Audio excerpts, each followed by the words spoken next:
So our next option is advanced settings. In advanced settings, you will see product selector, pagination selector, product shortcode selector, and there is also option for if you want to remove out of stock products, then you can enable it. An option for contribute to Plugincy. If you want to show sidebar top on your mobile phone, you can enable it. You can make default option selected, and there is also option for exclude attribute. Here you can exclude attribute from here, as we have attributes here, color and processor. We can exclude any of them. Let's try. We'll exclude the processor. Click save changes, and let's go to our shop page. At first we need to clear the filter and reload the page.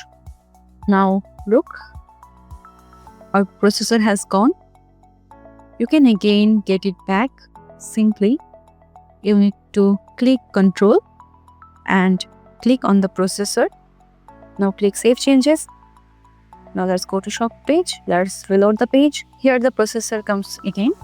That's how you can exclude any attribute. Thus you can also exclude our custom fields from here, but you need to upgrade Pro. You can simply upgrade Pro from free version. You just need to give here the plugin license and activate the license to install the Pro version.